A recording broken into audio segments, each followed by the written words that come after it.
भगवान श्रीकृष्णांचं निरूपण याच्यामध्ये अर्धा श्लोकच फक्त आलेला आहे, ते तेवढं बोलण्याचं वाक्य, बाकी कुठेही त्यांचं श्रीकृष्णाच्या मुखातून निरूपण आलेलं नाही. परंतु प्रत्येक अध्यायाच्या शेवटी असं म्हटलेलं आहे की श्रीकृष्णार्जुन संवादे. मग पहिल्या अध्यायामध्ये श्रीकृष्ण आणि अर्जुनाचा संवादच नाही, मग ते कसं काय लागू होईल? तर त्यासाठी अर्धा श्लोक फक्त श्रीकृष्णाने अर्जुनाला म्हटलंय, देव अर्जुना हे बघ, तुझा रथ आणून उभा केला मी सैन्यामध्ये, बघून घे तू. एवढंच फक्त वाक्य आलेलं आहे त्याच्यात. त्यांनी म्हटलं ना मला सैन्याचं निरीक्षण करायचं, म्हणून त्यांनी काय केलं, तो रथ आणल्यावर अर्जुनाला म्हणले, अर्जुना हे पाहून घे. एवढं वाक्य फक्त श्रीकृष्णाचं आहे आणि तेवढ्याहून श्रीकृष्ण अर्जुन संवाद असं म्हणता येतं. आरंभ कसा होतो?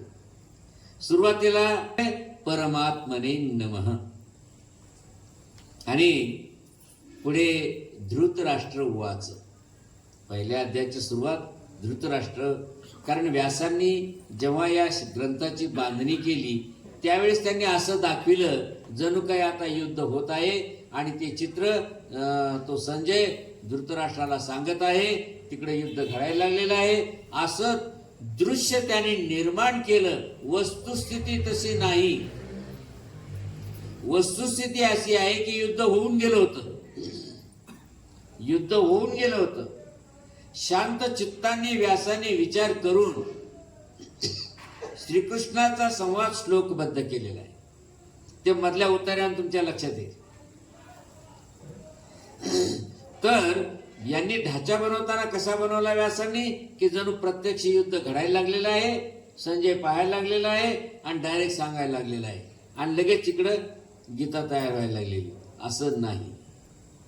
युद्ध होऊन गेल्यानंतर शांत चित्तानं व्यासांनी ते चिंतन करीत करीत ते तयार केलेली गीता आहे. फक्त त्याने ढाच्याची मांडणी तशी केलेली आहे. धृतराष्ट्र उवाच.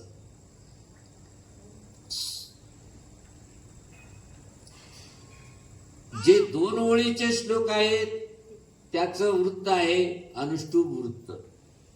अनुष्टुप वृत्ताचं सर्वसाधारणपणे लक्षण 8 अक्षर असावे. आता नवीन व्याकरणानुसार 5वं लघु, 6वं गुरु, पहिल्या आणि 3रं चरण सारखं, 2रं आणि 4थं चरण सारखं, असे हे आता नवीन नियम, त्याला अधिक बारकावा आणला त्यांनी. पण पूर्वी तशी पद्धती नव्हती.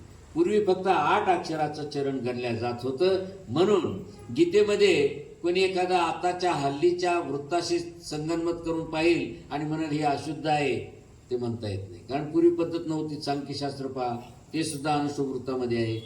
तर तसं काही नव्हतं. आणि अपवाद कुठे कुठे एखादा श्लोक, एखादा अक्षर जास्त असू शकतं.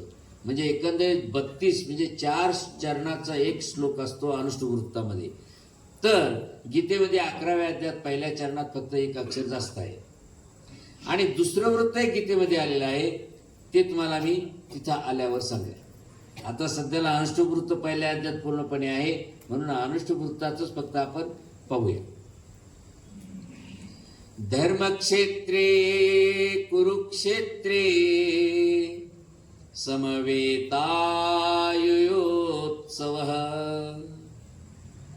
मामकः पांडवाश्चैव किम कुर्वत संजय.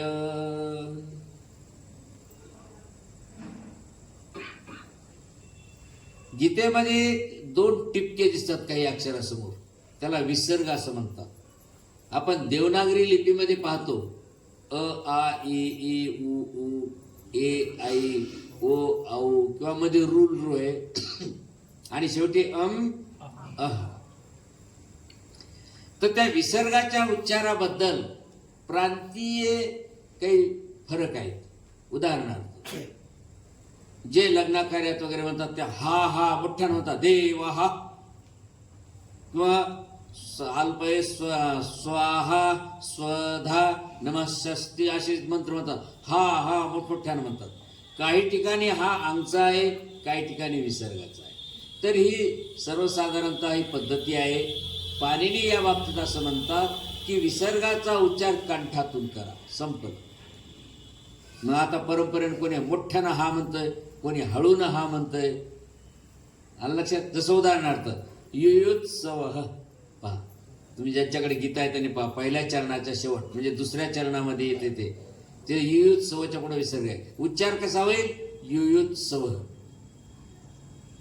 म्हणजे हकारासारखा आहे. कारण पाणिनी म्हणतात अकुह विसर्जनीयानाम कंठ. अकार, क वर्ग आणि विसर्ग याचा उच्चार कंठ आहे. जसं दुःख, दूच्या पुढे काय असतो? विसर्ग असतो, दुःख, तसा उच्चार आहे. पण कुणी आता मोठ्यानं हा हा म्हणतात, तो भाग वेगळा. आता इथं पहा, धर्मक्षेत्रे कुरुक्षेत्रे समवेतायुयोत्सव मामकः पांडवाश्चैव किम कुर्वत संजय. संजय, अरे संजया, धर्मक्षेत्रे कुरुक्षेत्रे समवेता युयुत्सव. धर्मरूपी कुरुक्षेत्रावर समवेता जमा झालेले, गोळा झालेले, युयुत्सव युद्ध करण्याची इच्छा असलेले, मामकः स एव पांडव, माझे कौरव आणि हे पांडव, किम अकुर्वत, काय करायला लागले? कारण संजय दूरदृष्टी दुराश्रवणी होता आणि धृतराष्ट्राला डोळेच नव्हते. त्याच्यामुळे त्याला टीव्ही ऑन करताच येत नव्हता, म्हणून त्याला दिसत बी नव्हतं आणि ऐकू बी येत नव्हतं, कारण टीव्हीच चालू करता येत नव्हता. आता तुम्ही सगळे कसे आहात? दूरदृष्टी दुराश्रवणी. तुम्ही सगळे दूरदृष्टी दुराश्रवणी आहेत. त्यावेळेस फक्त संजयच होता, दूरचं पाहणारा, दूरचं ऐकणारा. आता तर तुम्ही लाल किल्ल्यावर ध्वज फडकायला बिलकुल जवळून पाहता, कोण फडकवायले, कोण काय करायले इथून, आणि काय बोलायले ते तुम्ही पाहता. म्हणजे दूरदृष्टी दुराश्रवणी आपण सगळे झालोत. आता एवढं विज्ञान पुढे गेलं. त्यावेळेस ते विज्ञान पुढे होतं, परंतु मोजक्या लोकांपुरतं. आता बी झोपडीतल्या लोकांकडे बी टीव्ही गेला, काय सांगू आता. आता म्हणता येणार नाही मोजक्या लोकांकडे. मोबाईल आलाय, त्याच्यामध्ये पाहता यायला लागले. म्हणजे सगळेजण दूरदृष्टी दुराश्रवणी झाले. त्यावेळेस फक्त संजय होता. तो संजयाला धृतराष्ट्र विचारतो, बाबा रे, की युद्धाच्या अपेक्षेनं माझे कौरव पांडव त्या याच्यावर एकत्रित झालेले आहेत, तर ते काय करायला लागले? आणि मग आता संजय पहा, संजय उवाच, दुसरं श्लोक. दृष्ट्वा तु पांडवानीकं व्यूढं दुर्योधनस्तदा आचार्यमुपसंगम्ये राजा वचनमब्रवीत्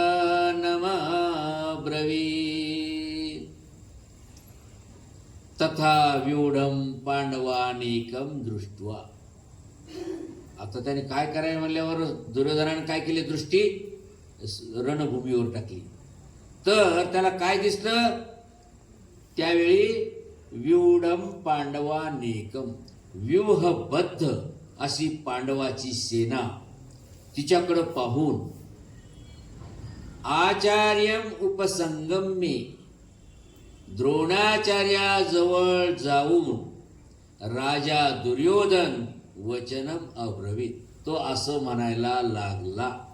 असं संजयानं धृतराष्ट्राला कळवलं की आता सध्याला पांडवाच्या सेनेनं जी रचलेली सेना आहे, त्या सेनेकडं पाहून दुर्योधन द्रोणाचार्याजवळ जाऊन हळूहळू बोलायला लागलेला आहे. हे दृश्य त्यांना सांगितलं. आता काय बोलायला लागला म्हणून इथून पुढे दुर्योधनाचे श्लोक सुरू झाले.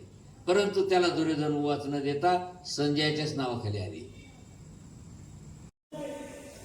धृतराष्ट्राला सांगतो की दुर्योधन राजा पांडवाच्या व्यूहबद्ध सेनेकडे पाहून द्रोणाचार्याजवळ जाऊन त्यांना असं सांगायला लागलंय. काय सांगतो ते पाहता. पश्येतां पांडुपुत्राणां आचार्य महतीं च मुं व्यूढां द्रुपदपुत्रेण तव शिष्येन धीमता. पांडवाची सेना व्यूहबद्ध कोणी केली होती? दृष्टद्युम्नानं. आणि तो तुझा शिष्य आहे. आणि मागचं कथानक त्याच्यातून त्याने त्याला जागा केलं की तू त्याचा अपमान केलेला आहे आणि तुझ्यासाठी त्याने यज्ञातून जन्मवलेला आहे. आता म्हणजे तुझा वैरी आहे, परंतु तू गुरु आहेस त्याचा. शेवटी त्याच्या सगळ्या खानाखुणा तुला माहितीच आहे. म्हणजे तू याला लवकर संपव असं म्हटलं. आणि म्हणजे पहिल्या सुरूत त्याचा परिचय दिला. कोणाचा? शत्रूचा. म्हणजे त्याचं रक्त उसळून सोडलं. आणि मग आता तो त्या पांडवाकडच्या सैन्याचा परिचय देत आहे. म्हणजे पहिले 2 श्लोक झाल्यानंतर आता हे 8 श्लोक म्हणजे 1 झालाय. आणखीन 7 श्लोक त्याच्यामध्ये पांडवाच्या सेनेतले प्रमुख आणि कौरवाच्या सेनेतले प्रमुख यांचा परिचय द्रोणाचार्याला हा दुर्योधन देतो. तर तो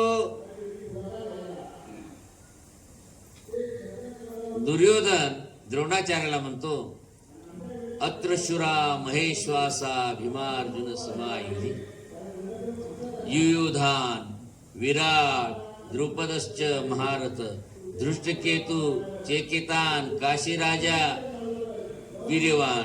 म्हणजे या रणभूमीवर, या सैन्यात महेश्वासा मोठमोठे ईशू आणि आस. ईशू म्हणजे बाण आणि आस म्हणजे धनुष्य. मोठमोठे धनुष्य बाण घेतलेले भीम अर्जुन समा, अगदी भीम आणि अर्जुना सारखे. युयुधान. युयुधान म्हणजे पुन्हा पुन्हा युद्ध खेळलेला अनुभवी. कोण? सात्विकी. त्याला युयुधान म्हणतात. विराट राजा आणि महारथी द्रुपद राजा. त्याचप्रमाणे धृष्टकेतू, चेकितान आणि वीर्यवान म्हणजे सामर्थ्य संपन्न असा काशी राजा, पुरुजित राजा, कुंती घोज राजा आणि नरपुंगव शैब्य म्हणजे नरश्रेष्ठ असलेला शैब्य राजा. त्यानंतर विक्रांत युधामन्यू म्हणजे पराक्रमी युधामन्यू आणि वीर्यवान उत्तमौजा म्हणजे शक्तिमान उत्तमौजा आणि सौभद्र म्हणजे सुभद्रेचा मुलगा अभिमन्यू आणि द्रौपदेय. द्रौपदीला झालेले 5 मुलं ते महारथी होते. सर्वे एव महारथा. हे सगळे महारथी पहा म्हणे कसे उभे राहिले. आता हा पांडवाकडचा त्याने परिचय दिला दुर्योधनाने. आता स्वतःकडचा परिचय देतो. काय म्हणतो? अस्माकंतु ये विशिष्ट. आमच्याकडचे जे काय मोठे मोठे आहेत तान निबोध द्विजोत्तम. हे द्विजोत्तमा तू आता ते ऐकून घे. कोणाला म्हणत आहे द्विजोत्तम? द्रोणाचार्याला. कारण द्विज म्हणजे जो ज्ञान देतो तो ब्राह्मण आणि त्याच्यामध्ये उत्तम म्हणजे कोण? ब्राह्मण. द्विज असं तिघाला म्हणतात. ब्राह्मण, क्षत्रिय आणि वैश्याला. त्याच्यामध्ये उत्तम म्हणजे ब्राह्मण. मग तो ब्राह्मण कसा झाला? हा तर ऋषीपुत्र होता, परंतु जो ब्रह्मजानातीस ब्राह्मण म्हणून त्याला ब्राह्मण म्हटलेले आहे, जन्मावर नाही. हे द्विजोत्तमा म्हणजे द्रोणाचार्य. मम सैन्यस्य नायक. माझ्या सैन्याचे जे प्रमुख लोक आहेत ते संज्ञार्थम तुम्हाला ओळख व्हावं म्हणून ते तान ब्रवीमी. ते मी तुम्हाला आता परिचय करून देतो. मग तो परिचय देताना सांगतो, भवान भीष्मश्च कर्णश्च कृपश्च समितिंजय अश्वत्थामा विकर्णश्च सौमदत्तीस्तथैवच. सुरुवातीला म्हणतो भवान म्हणजे आपण. पहा, वास्तविक सरसेनापती भीष्म आहे, त्याचं नाव पहिले घ्यायला पाहिजे. नाही, तुम्ही पहिला सुरू म्हणतो आपण आणि नंतर म्हणतो भीष्म.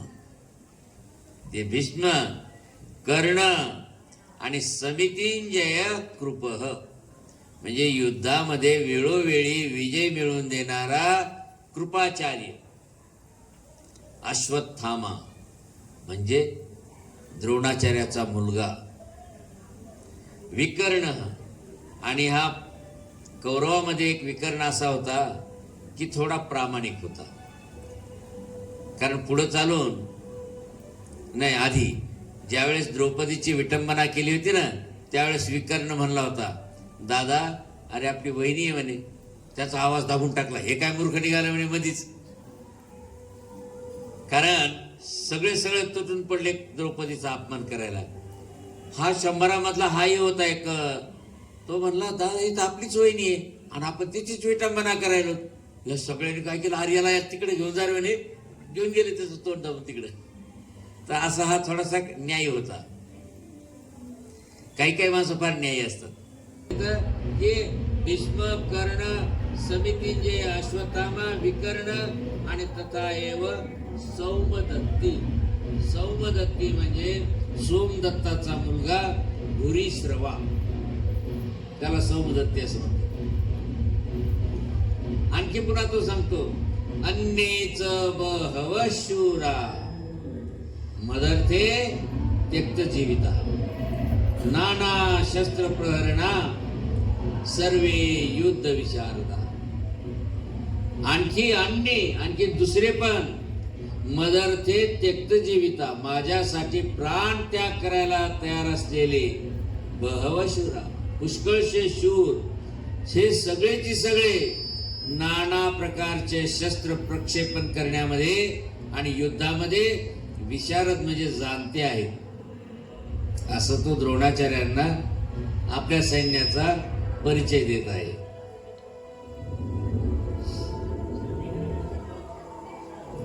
अपर्याप्तम तदस्माकं बलम भीष्माभिरक्षितम पर्याप्तम त्विदमेतेषां बलम भीमाभिरक्षितम. आणि आपली सेना कशी आहे म्हणे, भीष्म अभिरक्षितम अस्माकं तत् बलम. भीष्माकडून संरक्षित असलेली आमची सेना अपर्याप्तम म्हणजे अमर्याद आहे. आणि भीम अभिरक्षितम एतेषाम इदम बलम. आणि भीमाकडून संरक्षित असलेली पांडवाची सेना पर्याप्तम म्हणजे मोजकी आहेत, थोडीशी काय. असं द्रोणाचार्याला दुर्योधन सांगायला लागलेलं आहे. आणि आता मग तिथं काय सेवना हे नाही, परंतु अयनेषुच सर्वेषु यथा भागमवस्थितः भीष्ममेवाभिरक्षन्तु भवन्तः सर्व एव हि. आता फक्त एकच राहिले म्हणे, काय, सर्वेषु अयनेषु, या सगळ्या व्यूहबद्ध रचनेमध्ये यथाभागम अवस्थिता जागजागी जे गट पाडून व्यवस्थित उभे असलेले भवन्तः सर्वे एव आपण सगळ्यांनीच भीष्मम एव अभिरक्षन्तु भीष्माचं संरक्षण करूया. कारण सरसेनापती पडला की सैन्य सैरावैरा पळायला लागत असते.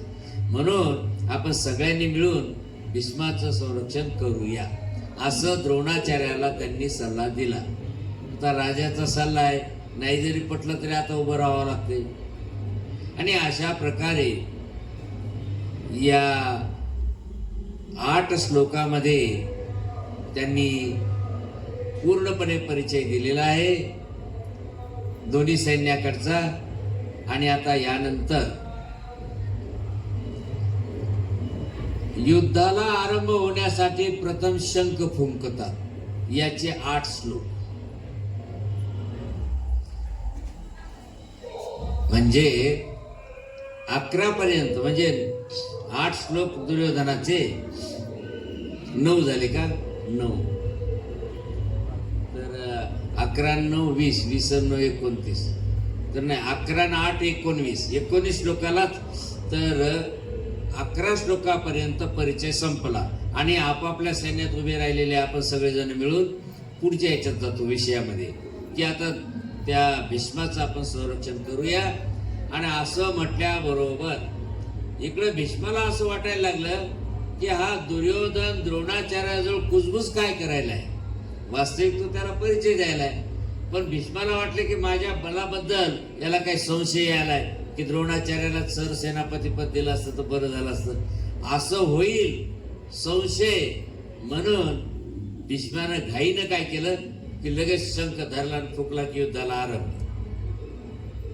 कारण काय सांगू याच्या मनात आलं, तू राहू दे सेनापती पद हिव घे, नाही का. यानं लगेच युद्ध शंख फुंकला आणि युद्धाला आवाहन केलं. तर हे शंख कोणी कोणता फुंकला याचे 8 श्लोक. कुठपर्यंत हे 11 आणि 8 19 पर्यंत. तर तो म्हणतो तस्य संजनयन. कोण सांगायला? हा संजय सांगतो. आतापर्यंत द्रोण सांगत होता, आता संजय म्हणतो तस्य संजनयन हर्षम कुरु वृद्ध पितामह सिंहनादम विनद्योत्सय शंखम दद्मौ प्रतापवान. तस्य हर्षम संजनयन. त्या दुर्योधन राजाला खुश करण्यासाठी, कारण तो राजा केपामी युद्धाला तयार झालो.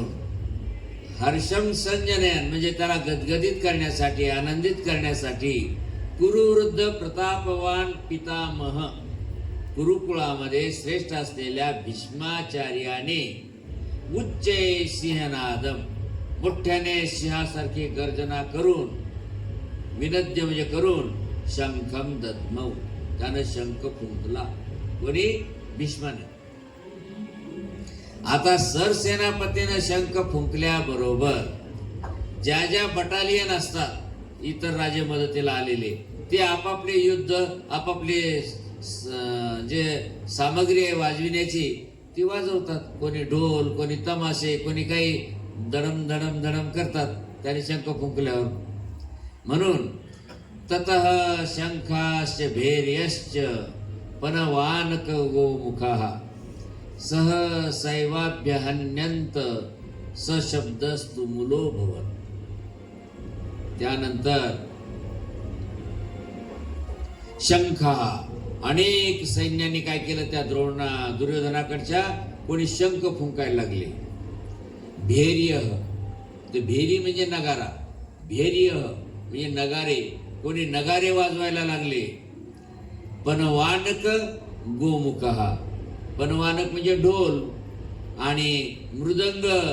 त्यानंतर गोमुखा म्हणजे शिंग, त्यावेळेस शिंग बी वाद्य होतं, ते फुंकले लागले वाजवायला सगळेजण. सहसा एव अभ्यहन्यंत. आता कौरवाची सेना खूप मोठी, सगळ्यांनीच ते वाद्य वाजवायला सुरुवात केल्या असताना सशब्द तुमुलः अभवत, तो आवाज तुंबळ असा आवाज सुरू झाला. म्हणजे कौरवाकडून सैन्याला आव्हान झालं. आता त्यांनी शंख फुंकल्यावर पुढच्याने त्याला प्रतिसाद द्यायचा असतो की आम्ही बी तयार आहेत. मग आता पांडवाकडचे सैन्य फुंकतात पहा. तर मग आता हे शंख फुंकल्यावर ततः श्वेतैर हैर युक्ते महती सेंदने स्थितो माधव पांडवश्चैव दिव्यो शंखौ प्रदद्मतु. दुर्योधनाकडच्यांनी शंख फुंकल्याबरोबर श्वेते हये युक्ते, पांढरे घोडे झुंपलेल्या रथामध्ये. पहा किती बारकाईने लिहिलंय. श्रीकृष्णाच्या अर्जुनाच्या रथाला पांढरे घोडे होते. श्वेते हये युक्ते महती सेंदने, खूप मोठ्या रथात स्थितो, बसलेले 2 जण. कोण? माधव च पांडव. माधव म्हणजे श्रीकृष्ण आणि पांडव म्हणजे अर्जुन. अर्जुनाला पांडव का म्हणायचं? पंडूचा मुलगा म्हणून पांडव. श्रीकृष्णाला माधव का म्हणायचं? मा म्हणजे माया, धव म्हणजे पती. माधव मायापती परमेश्वर म्हणजे श्रीकृष्ण.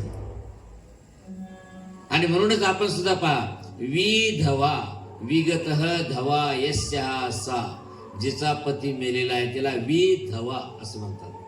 विगतः धव, धव म्हणजे पती.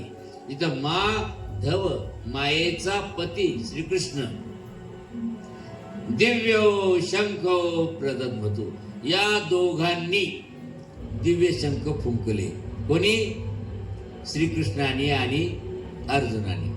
आता पाहून घ्या रीतिरिवाज कसे आहेत. सुरुवातीला सरसेनापती शंख फुंकत असतो आणि मग बाकीचे शंख फुंकतात. पांडवाकडे सर्व श्रीकृष्णच. काय करायचं ते देवाने ठरवावं. त्यांनी शंख फुंकल्यावर लगेच श्रीकृष्णानं अर्जुनाला सांगितलं फुंक, आणि दोघांनी शंख फुंकले. म्हणजे दोघंही सेनापती नाहीत तरी पण दोघांनी शंख फुंकले.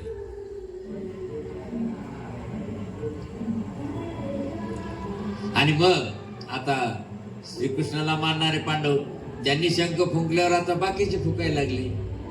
पांचजन्यम ऋषिकेशो देवदत्तम धनंजय पौंड्रम दद्मौ महाशंखम भीमकर्मा वृकोदर.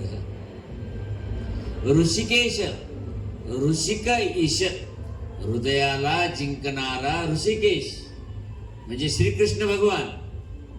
त्यांनी पांचजन्यम, पांचजन्य नावाचा शंख, पहा नाव पण आले आता पुढं.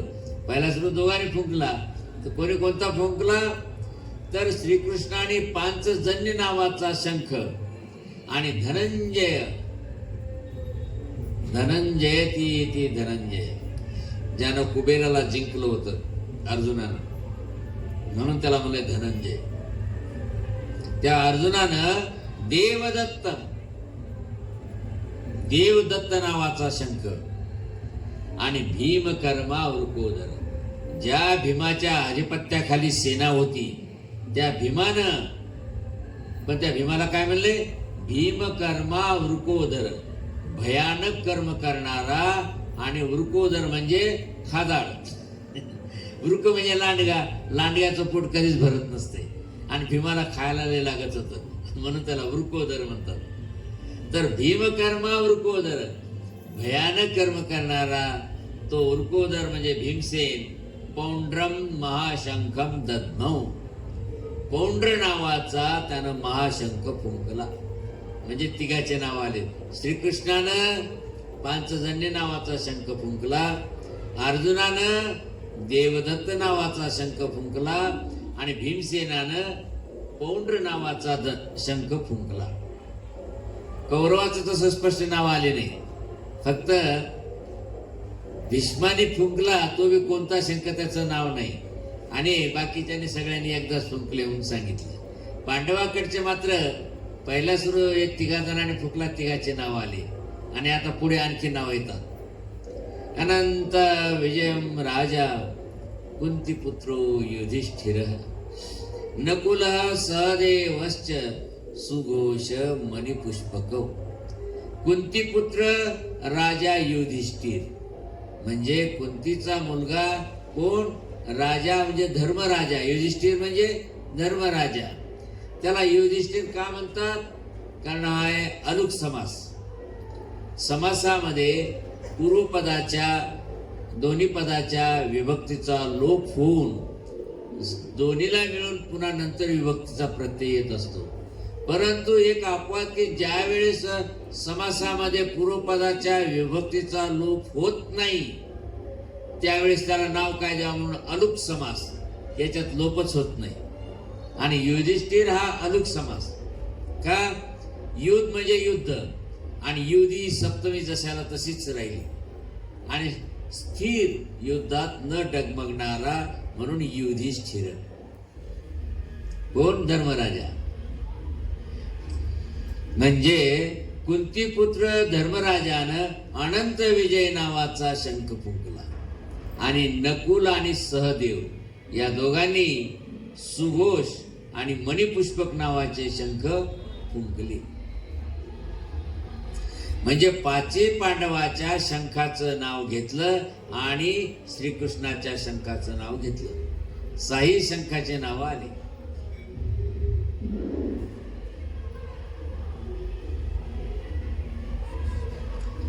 आता पुढे काश्यश्च परमेश्वासः शिखंडीच महारथः दृष्टद्युम्नो विराटश्च सात्यकिश्च पराजितः द्रुपदो द्रौपदेयाश्च सर्वशः पृथिवीपते सौभद्रश्च महाबाहु शंखान दद्मु पृथक पृथक. सगळ्यांनी आपापले वेगवेगळे शंख फुंकले. कोणी कोणी? परमेश्वास काश्य, परम ईशू आस, मोठं बाण आणि धनुष्य घेतलेला काश्य म्हणजे काशी राजा, त्यानं खूप मोठं धनुष्य घेतलं होतं. आणि त्यानंतर महारथी शिखंडी. शिखंडीचा इतिहास तुम्हाला सांगितला. पहिले ही बाई होती, नंतर पुरुष झालेला आहे. आणि भीष्माचार्याचं व्रत असं होतं की बाईवर शस्त्र टाकणार नाही, आणि तो हे मान्य करत नव्हता की पुरुष आहे म्हणून. तो म्हणायचा नाही ही बाईच आहे, आणि तिच्यावर तो शस्त्र टाकत नव्हता. आणि तो अर्जुनाच्या पुढे उभं राहायचा. त्याच्यामुळे भीष्माला शस्त्र टाकताना अडचण व्हायची, या बाईवर शस्त्र पडून येत, माझं अपमान आहे माझ्या शस्त्राचा. असे काही काहीचं व्रतच असते पक्क. तर हा शिखंडी म्हणजे बाईचा माणूस झालेला शिखंडी, पण हा महारथी होता. धृष्टद्युम्न विराट राजा आणि कधीही पराजित न झालेला सात्यकी राजा, म्हणजे युयुधान, पुन्हा पुन्हा युद्ध करणारा. आणि द्रुपद राजा आणि द्रौपदेया. 5 पांडवापासून द्रौपदीला 5 मुलं झाली होती. ते महारथी होते. हे 5 मुलं, त्यांचे नाव पुढे येतील. महाबाहू सौभद्र, आणि महाबाहू सुभद्रेचा मुलगा अभिमन्यू. पृथ्वीपते, हे राजा म्हणतो, हे राजा सर्वशः पृथक पृथक शंखान दद्मु. सगळ्यांनी आपापले वेगवेगळे शंख फुंकले. कोण परिचय द्यायलाय? संजय. तो म्हणतो, हे राजा म्हणजे हे धृतराष्ट्रा. अरे अशा प्रकारे या सगळ्यांनी वेगवेगळे शंख फुंकले. आणि या शंखाचा आवाज काय निघाला म्हणता, तो सांगतो संजय. सघोषो धार्तराष्ट्राणाम हृदयानी वेदारयत नभश्च पृथ्वींचैव तुमुलो वेणुनादय. आता कौरवाने शंख फुंकले, तुंबळ असा आवाज झाला होता. आता पांडवाने शंख फुंकले तर म्हणतात स तुमुलह घोष, तो तुंबळ असा आवाज. नभः पृथ्वीम एव वेणुनादय. आकाश आणि पृथ्वीला म्हणे निनादून सोडलं. आकाश आणि पृथ्वी हे दोन्ही त्यांनी दणाणून सोडले. आणि धार्तराष्ट्राणाम हृदयाने, त्या आता आकाश आणि पृथ्वी एक झाल्यावर त्या आवाजानं त्या कौरवांच्या ज्या हृदयाचं पाणी पाणी झालं. हृदयाने वेदारय, त्यांच्या अंतकरण छिन्न विछिन्न झाले, असा आवाज निघाला. हेच तर शौर्य असतंय की पुढच्याला कसं घाबरायचं. 5च पांडवांनी शंख फुंकले आणि यांनी फुंकले तर त्यांच्या हृदयाचं पाणी पाणी करून सोडलं यांनी. अशा प्रकारे कोणी कोणता शंख फुंकला, हा 3रा विषय संपला. पहिल्या अध्यायामध्ये 4 विषय. पहिला विषय कोणता होता की दुर्योधनाने परिचय करून दिला. नंतरचा कोणी कोणता शंख फुंकला. आणि आता 3रा विषय सुरू व्हायला. 3रा विषय आता अर्जुन सांगतो की मला कोणासोबत युद्ध करायचं बघू द्या. तो निरीक्षण करतो. ते पुन्हा 8 श्लोकात, म्हणजे 19 आणि 8 27 श्लोकापर्यंत अर्जुन निरीक्षण करणार आहे. तो निरीक्षण कसं करतो पहा. अथ व्यवस्थितान दृष्ट्वा धार्तराष्ट्रान कपिध्वज प्रवृत्ते शस्त्र संपाते धनुरुद्यम्य पांडव ऋषिकेशम तदा वाक्यम ईदमाह महीपते.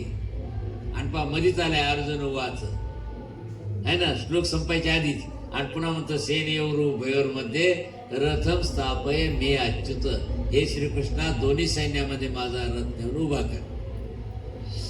आणि नेमकं जशी आहे तशी गीतावाल्यांनी या इथं काय केलं की तो 20चा आकडा त्यांनी पुढं आणला. आणि महिपतेपाशी केला. त्यामुळं षटपदी झाली, 4 पद होण्याऐवजी षटपदी झाली.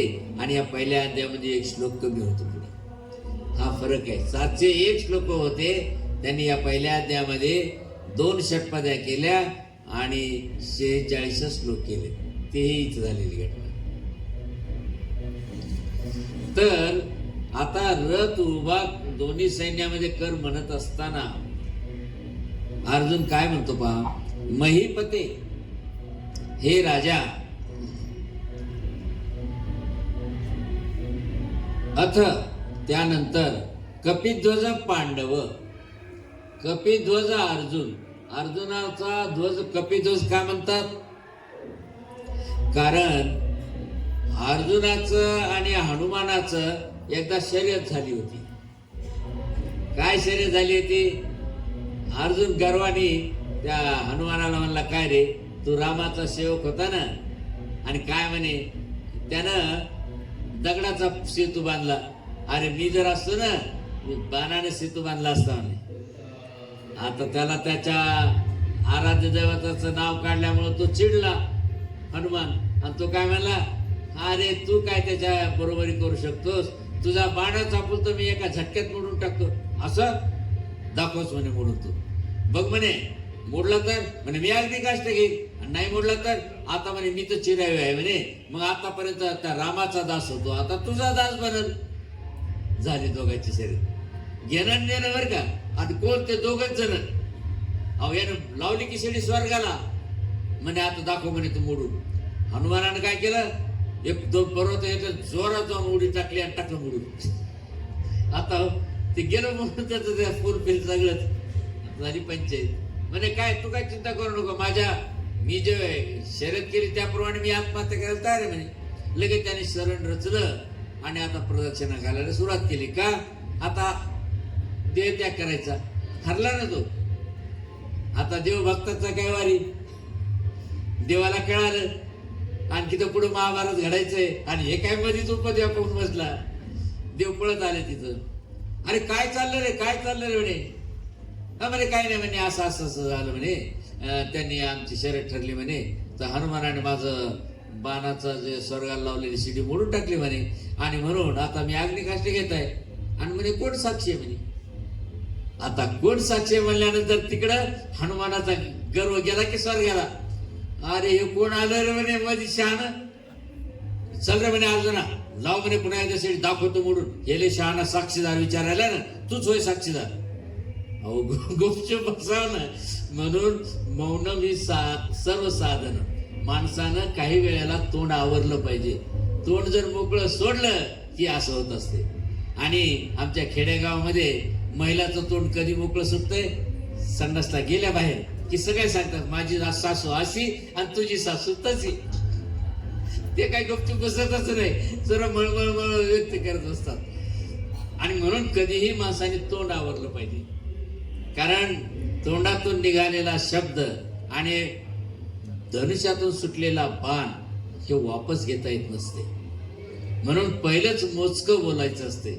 आता याला भलता गर्व आला हनुमानाला की हे कोणाला साक्षीदार विचारायला. चल रे म्हणे अर्जुना, पुन्हा लाव शिडी, मी मोडून दाखवतो आणि हात साक्षीदार ठेव म्हणे. कारण साक्षीदार तर पाहिजे. श्रीकृष्ण काय म्हणले, तुम्ही तुमच्या दोघांचं साखळी नोट करायची, खरं काय खोटं काय आम्हाला काय कळणार आहे. साक्षीदार पाहिजे बाबा, म्हणजे कोण हारलं कोण जितलं कळलं. अर्जुनाचा गर्व गेला वर, आपलं हनुमानाचा गर्व गेला वर आकाशाला. मग अर्जुनानं पुन्हा आता त्याला माहिती मोडणारच आहे, यानं आपलं पुन्हा शिडी केली स्वर्गाला. आता देव तुम्हाला तर माहिती आहे भक्ताचा काय वारी. देवाने काय केलं, आपलं सुदर्शन खालून लावून दिलं त्या शिडीला. सुदर्शन खालून आलं. यावेळेस त्याने असा विचार केला की ही शिडी हिचे तुकडे नाही, ठिकऱ्या करून टाकायच्या आता. म्हणजे एक एक तुकडा एकीच उठकं हे करायचं. म्हणून त्यानं 4-5 पर्वत घेतले दोन्ही हातावर आणि जोरात आला आणि उडी मारली. जशी उडी मारली तसंच ते शिडी उसळली. इतका उंच उडाला, दणकन आदळला की चांगला ठेसला गेला.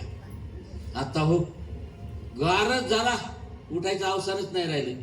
शिडी तर मोडलीच नाही. मग आता काय करावं? कसं रे म्हणे, साक्षीदार आहे म्हणे बा आता मी, तू तर हारलास म्हणे. मग मला आता मी सेवक झालो म्हणे. पण अर्जुन मी भलता अभिमानी, तो म्हणला मी दुसऱ्याच्या ताकदीवर युद्ध खेळत नसतो. याच्या पहिल्यापासून दुसऱ्याच्या ताकदीवर नाही, माझ्या शौर्यावर मी युद्ध करतो. मग मला सेवा सांग म्हणे, मी तर तुझा सेवक झालो होता. म्हणे तू असं कर म्हणे, आमच्या सैन्याचं ध्वज पकड म्हणे, आमच्या सैन्याचा ध्वज पकड म्हणे. आणि म्हणून हनुमान ध्वजाच्या बुडापाशी असा ध्वज धरून होता. परंतु आता काय झालं, हनुमान भक्ताला अपमान वाटायला म्हणून त्याने तिथून त्याचा फोटो काढला. पहिला पहा गीता, पहिली गोरखपूरची गीता पहा, त्याच्यावर त्या बुडाला त्याने ध्वज धरलेला होता रथावर बसून. आता त्या ध्वजावर हनुमान दाखवतात, कारण अपमान व्हायला ते सेवक, पण तो सेवकच झालेला आहे. आणि म्हणून कपी ध्वज, ज्याचा ध्वज कपी म्हणजे त्या हनुमानानं पकडलेला आहे, तो कपी ध्वज. म्हणून इथं काय म्हटलंय की कपिध्वज पांडव, ज्याचा ध्वज हनुमानाने पकडलेला आहे, अशा अर्जुनाने व्यवस्थितान, अगदी सगळे व्यवबद्ध उभे असलेले रितसर धार्त राष्ट्रान, आणि अशा कौरवांना दृष्टवा, त्यांच्याकडे पाहून दृष्टी टाकून, तदा शस्त्र संपाते प्रवृत्ते. आता दोघांनी शंख फुंकले, म्हणजे शस्त्र टाकण्याला सगळे तयार झाले असताना धनुद्यम्ये, आपलं धनुष्य उचलून, ऋषिकेशम इदम वाक्यम आह, श्रीकृष्णाला असं म्हणाला, अच्युत, हे श्रीकृष्णा, अच्युत. च्युत म्हणजे पतन होणं, जिथं प्राप्त झाल्यानंतर, ज्याच्या मोक्षाला गेल्यानंतर पतन नाही, असा तो अच्युत. म्हणून अच्युत वृक्ष म्हणजे आंब्याला म्हणतात, कारण आंब्याला जेव्हा मोहर येतो त्यावेळेस बारीक ओलावा असा शिंपडला जात असतो, त्याला पतन म्हणतात, म्हणून त्याला अच्युत वृक्ष म्हणतात. तर इथं श्रीकृष्णाच्या प्राप्तीपासून पतन नाही म्हणून अच्युत म्हणलंय. हे श्रीकृष्णा, मे रथम उभयो सेनयो मध्ये स्थापय, माझा रथ दोन्ही सैन्यामध्ये उभा कर. कशासाठी? तर म्हणे यावदेतान निरीक्षेहम योद्धुकामानवस्थितान कैर्मया स योद्धव्यम अस्मिन् रणसमुद्यमे. अस्मिन् रणसमुद्यमे, या रणसंग्रामात कैसा मया योद्धव्यम, मी कुणासोबत युद्ध करायला पाहिजे? योद्धुकामान अवस्थितान, युद्ध करण्याची इच्छा असलेल्या, या उभ्या असलेल्या, एतान यावत अहम निरीक्षे, तोपर्यंत मी यांचं निरीक्षण करतो की कोणासोबत मी युद्ध करू.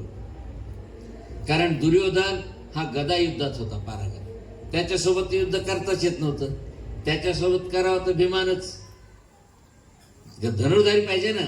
म्हणजे कर्ण किंवा द्रोण किंवा भीष्म, या तिघांमध्ये त्याला निवडायचे. आता योत्स्यमाना नवेक्षेहम ये एतेत्र समागतः धार्त राष्ट्रस्य दुर्बुद्धेर युद्धे प्रिय चिकित्सो. दुर्बुद्धे धार्त राष्ट्रस्य, दुष्ट बुद्धी असलेल्या या कौरवाच्या युद्धे, म्हणजे युद्धामध्ये, म्हणजे दुष्टबुद्धी असलेल्या दुर्योधनाच्या युद्धे म्हणजे युद्धात, प्रिय चिकित्सव ये येते, त्याचं हित चिंतणारे जे हे अत्र समागता, इथे एकत्रित आलेले आहेत. कारण त्याच्या बाजूचं सैन्य त्याचं हित चिंतणार. योत्स्यमानन अहम अवेक्षे, त्या युद्ध करण्याची इच्छा असलेल्यांना मी पाहून घेतो, कोण कोण कोण आले म्हणून. असं अर्जुनाने इच्छा व्यक्त केली. संजय उवाच, आणि मग आता पुन्हा संजय सांगतो, एव मुक्तो ऋषिकेशो गुडाकेशेन भारत सेनयोरुभयोर्मध्ये स्थापयित्वा रथोत्तमम्.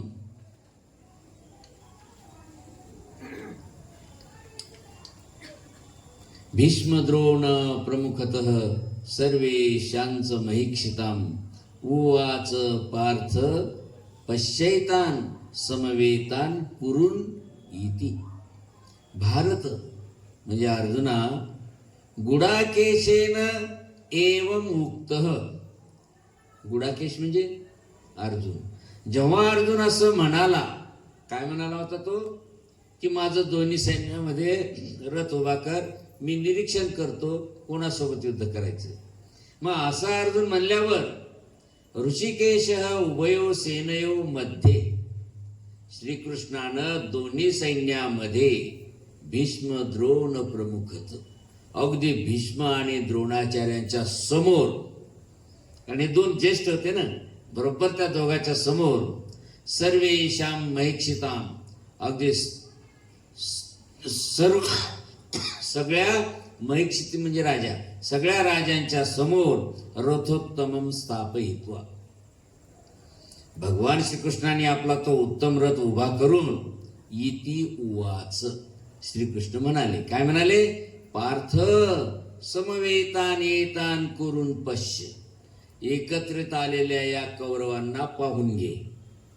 एवढं श्रीकृष्णाचं वाक्य आहे पहिल्या अध्यायामध्ये. तर तू आता हे पाहून घे म्हटलं. त्यांनी सांगितलं मला पाहायचं, पाहून घे म्हणले. मधोमध नेऊन रथ उभा केला. मग आता इथं अर्जुनाला गुडाकेश म्हटलेले. गुडाक ईश म्हणजे गुडाक म्हणजे निद्रा आणि तिला जिंकणारा.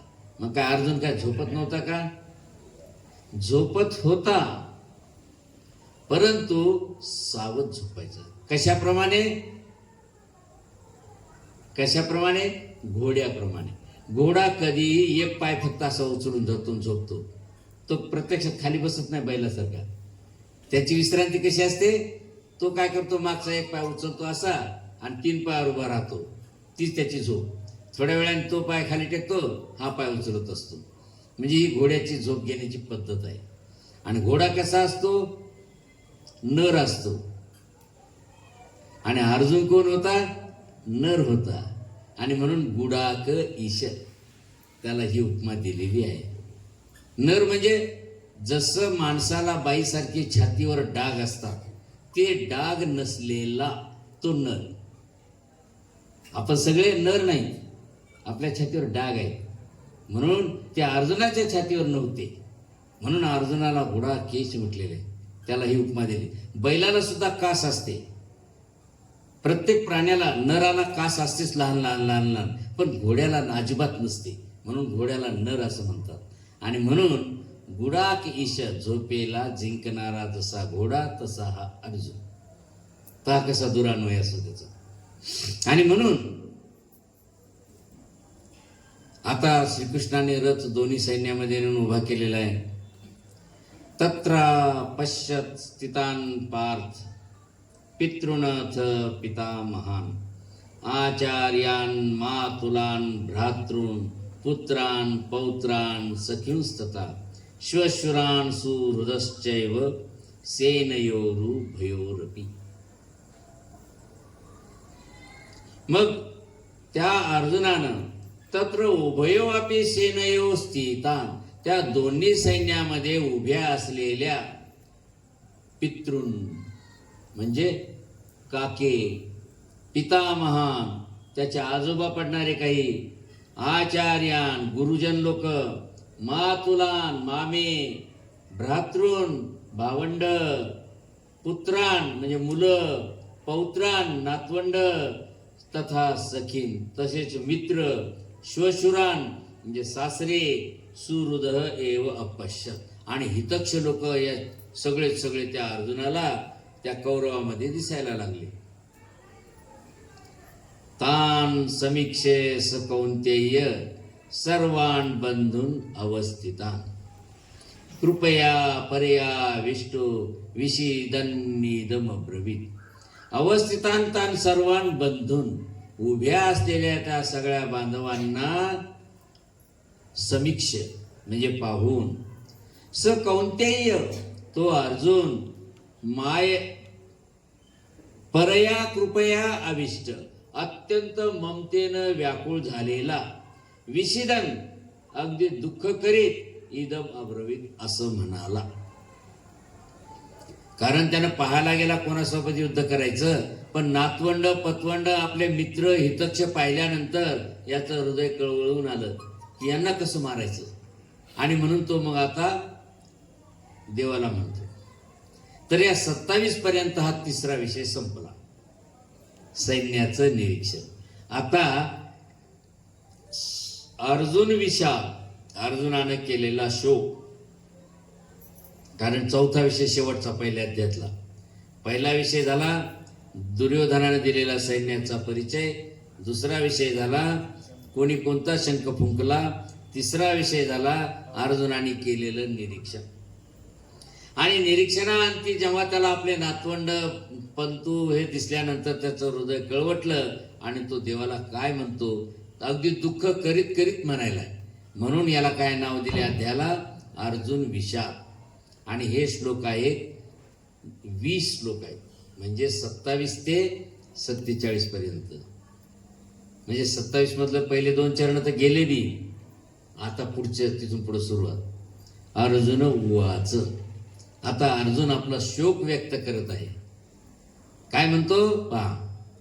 दृष्ट्वेमं स्वजनं कृष्ण युयुत्सुं समुपस्थितं सिदन्ते मम गात्राणि मुखं च परिशुष्यति वेपथुश्च शरीरे मे रोमहर्षश्च जायते.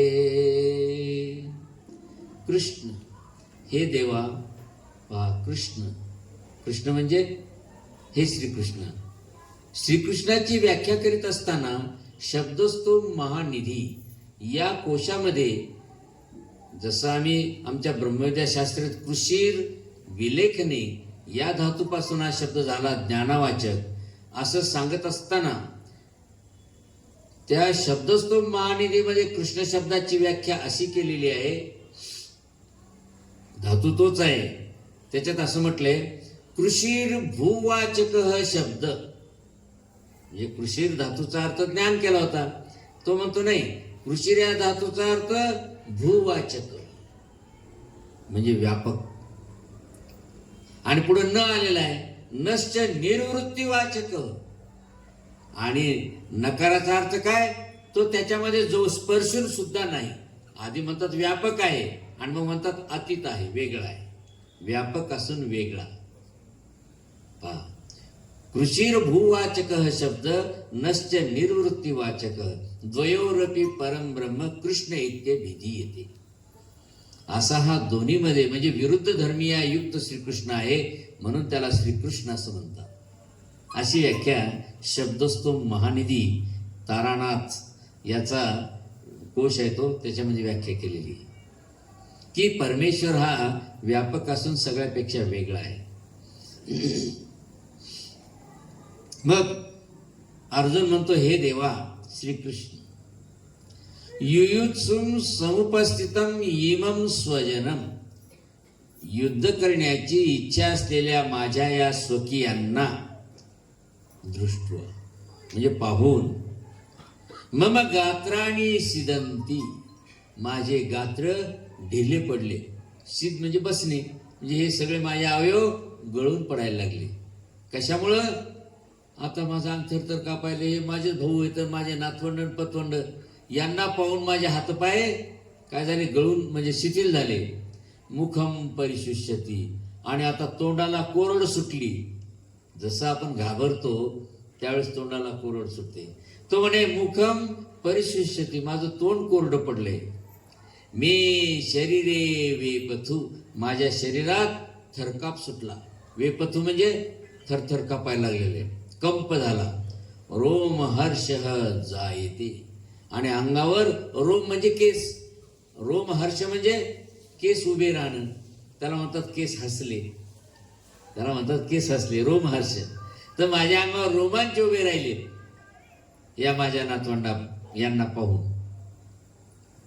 आणखी काय होत आहे त्याची अवस्था सांगायला अर्जुन म्हणे गांडीवम स्रंसते हस्ता त्वक्चैव परिदह्यते न च शक्नो व्यवस्थातून भ्रमतीव चमे मनः. माझ्या हातातून माझं जे गांडीव नावाचं धनुष्य आहे ते स्रंसते, ते निष्ठायला लागलेलं आहे, गळून पडायला लागलेलं आहे. त्वक एव परिदह्यते, माझ्या त्वचेला आग सुटली, आग व्हायला लागलेली आहे. मे मनः भ्रमतीव, माझं मन भरकटल्यासारखं अवस्थातून न शक्नोमी, त्याला आवरताच येईन झाले मला. आणि म्हणून निमित्तानीच पश्यामी विपरीतानि केशव न च श्रेयो न पश्यामी हत्वा स्वज नमाहवे.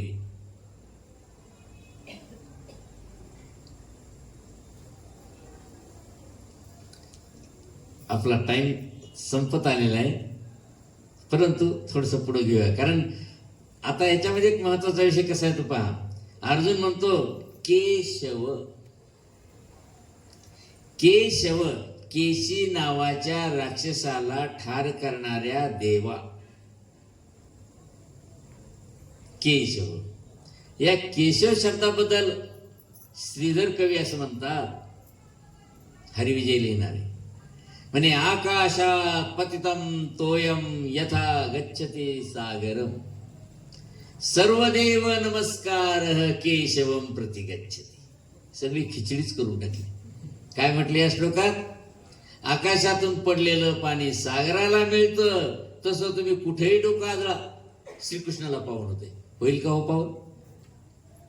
आणि श्रीकृष्ण तर म्हणतात मला एकट्याला शरणे, दुसरीकडे नको म्हणतात अनन्य भक्ती कर. आणि श्रीधर कवी असं म्हणतो, काय म्हणतात की आकाशातलं पाणी पडलेलं सागराला जाऊन मिळतं, त्याप्रमाणे सर्व देव नमस्कार, सगळ्या देवाला केलेला नमस्कार केशवम प्रति गच्छति, श्रीकृष्णाला पाहून होतो.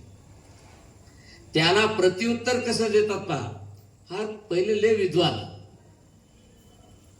एक कवी म्हणतो की जर त्या श्रीकृष्णाला पावन होत असेल, त्या केशवाला पावन होत असेल, तर मग माझ्या श्लोकाचा अर्थ काय?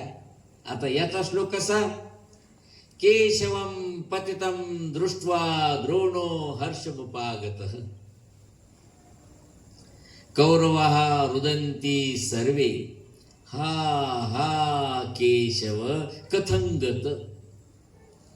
सरळ श्लोकाचा अर्थ श्रीधर कवीप्रमाणे, श्रीधर कवीप्रमाणे काय म्हणतो? केशवम पतितं दृष्ट्वा, श्रीकृष्णाला रणांगणात पडलेलं पाहून, हारलेलं पाहून, द्रोणो हर्षमुपागत, द्रोणाचार्यांना हसू आलं. कौरवः रुदन्ति सर्वे, आणि कौरव रडायला लागले. हा हा केशव, अरे अरे श्रीकृष्णा कथंगत, कसे काय तुम्ही संपले? आता हे शक्य आहे का? श्रीकृष्ण रणांगणात तर हारलेच नाही, आणि रणांगणात श्रीकृष्ण हारल्यावर कौरवाला किती आनंद होईल हे म्हणतात. कौरव तर रडायला लागले. गडबड कुठं व्हायली? गडबड कुठं होत आहे? केशव या शब्दामध्ये. केशव शब्दाचा अर्थ जर नीट केला तर तुम्हाला हा श्लोक कळल, आणि केशव शब्दाचा अर्थ जर नीट केला तर श्रीधर कवीच्या केशवाचं काय होणार पहा. कसं उत्तराला प्रत्युत्तर आहे.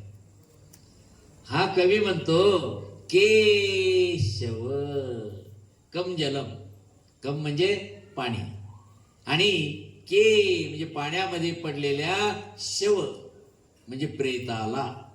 केशवम दृष्ट्वा, पाण्यात पडलेल्या प्रेताला पाहून, द्रोणो हर्षमुपागत, द्रोण म्हणजे कोल्हा, कोल्ह्याला आनंद झाला. आणि कौरवः रुदन्ति सर्वे, कौरव म्हणजे गिधाड, ते सगळे रडायला लागले. हा हा केशव, अरे अरे पाण्यातल्या प्रेता, कथंगत, पाण्यात कसा गेलास रे तू? कारण गिधाडाला पाण्यात बसता येत नाही, आणि जर जमिनीवर जर प्रेत असतं तर गिधाडाने त्या कोल्याला जवळ येऊ दिलं नसतं, डोळे फोडले असते. आणि यांनीच एकट्याने ते प्रेत संपवलं असतं. पण गंमत अशी झाली, ते प्रेत पाण्यात सोडलं होतं. त्याच्यामुळं गिधाडाला बसता नाही आलं. पुरं पोहत पोहत पोहत गेलं, त्याने ते सुरू केलं त्याचं भोजन. म्हणून केशव. तस त्याप्रमाणे सर्व देव नमस्कार, सगळ्या देवाला केलेला नमस्कार. केशवम, त्या पाण्यातल्या प्रेताप्रमाणे नासक्या भक्तीला पावन होतो. केशवम प्रतिगच्छ, असा हा त्याचा मतीत अर्थ आहे. म्हणजे कवीचा, दोन कवीचा हा एक वाद आहे, परिसंवाद आहे की बाबा रे, अनन्य भक्ती करावी लागत असते तरच श्रीकृष्ण पावन होतो. पण या श्रीधर कवीने असं म्हटल्यावर या कवीने हे त्याला उत्तर दिले. पण असो, फक्त केशव या शब्दावरून तुम्हाला हे कथानक सांगितलं. आता इकडे काय झालं, तो अर्जुन सांगायलाय की माझं गांडीव धनुष्य गळून पडायलंय, त्वचेचा आग व्हायली आणि माझं मन भरकटल्यासारखं झालं, ते का आवरण नाही झालंय. केशव आणि हे श्रीकृष्णा, निमित्तानीच विपरीतानी पश्यामी, मला हे लक्षणं मात्र काही चांगले दिसत नाहीत. निमित्तानी म्हणजे लक्षणं विपरीत वाटायला लागलेत. म्हणजे पांडवाच्या काळामध्ये सुद्धा शुभ अशुभ सूचक मानत होते. जसं मांजर आडवं गेलं किंवा हे काही लक्षण चांगलं नाही. तो म्हणतोय ज्या अर्थी माझ्यासारख्या शूराच्या अंग थरथर कापायले, धनुष्य गळून पडायले, काहीतरी अशुभ लक्षण दिसायले. म्हणून म्हणजे आज आपण शकून अपशकून मानतो, हे त्यावेळेस सुद्धा अर्जुन मानत होता. तो काय म्हणतो, निमित्तानीच विपरीतानी, हे सगळे लक्षण विपरीत पश्यामी म्हणजे मला दिसायला लागलेले आहेत. हवे स्वजनम हत्वा, या रणभूमीवर स्वकीयांना मारून श्रेय न अनुपश्यामी, मला काही भलं दिसत नाही. असं अर्जुन आता प्रस्ताव मांडायला लागलेला आहे. आणि आता आणखीन अर्जुन काय काय शोक करणार आहे तर ते आपण आता उद्याच्या सत्रामध्ये पाहूया. कारण एकदा जास्त डोस दिला तर लेकराला काय होत असते, जास्त दूध पाजल्यानंतर ते उलटी होत असते. तसं न, कारण तो दुःख करायला न जाणं तुम्हीच दुःख करत बसाल इथं. म्हणून आपण राहिलेलं दुःख उद्याच्याला पाहू. ठीक आहे.